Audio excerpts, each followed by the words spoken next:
I, for one, am so sick and tired of hearing from the left that, oh my gosh, they've never experienced hatred like this. Nobody said a word when my family was assaulted in a park in New York. No one said a word. My daughter and I had always wanted to go see a Hitchcock film in the park. And so we did. And I just thought it was going to be fine. I just assumed that everybody was human still. Well, not in New York. And so my daughter and her then fiance and my wife decided to go to the park, and we just spread out a blanket, and we arrived, maybe a little bit early. People started to come, and this group behind us of these 20-somethings, women, believe it or not, they were quite aggressive. They threw wine on my wife. My wife knew that it wasn't an accident because we had security there, and they were able to see their Twitter feed and their Facebook feed where they were admitting what they were doing. I went to the park with, I think, one security agent. By the time we were done, I think we had four. We may have had six by the end.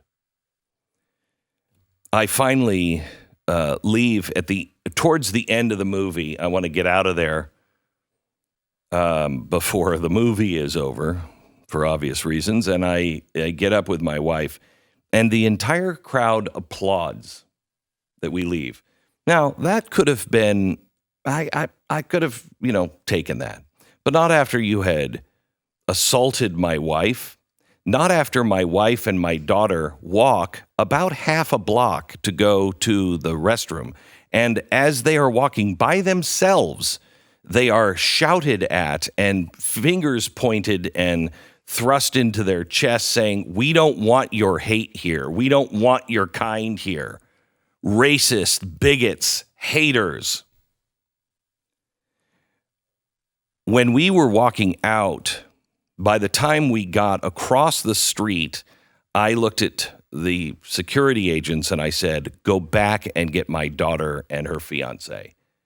This is far too dangerous for them." My daughter was already in tears. She didn't know what to do when the security agents arrived and pulled them both into the car. So please, leftists, CNN, don't tell me how hard your life is. I know how hard your life is now, and no one should have to live through that.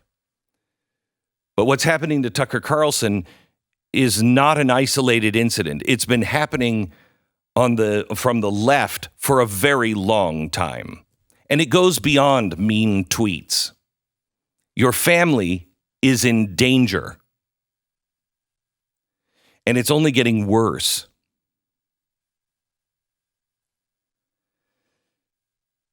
So what are we going to do about it? Well, you know what we're going to do? We're going to live our lives.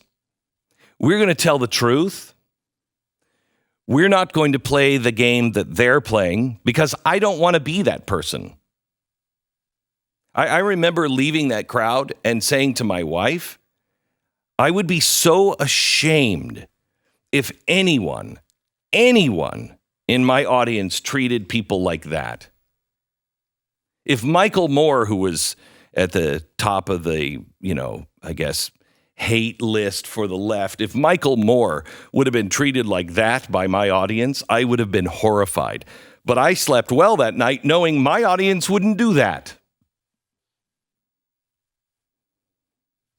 It's one of the reasons why we did Restoring Love. I wanted to see a big, huge crowd fill Dallas Cowboy Stadium and treat people with respect and come together and be good and serve one another and serve the community. The press seems to miss all of that. That's okay. That's okay.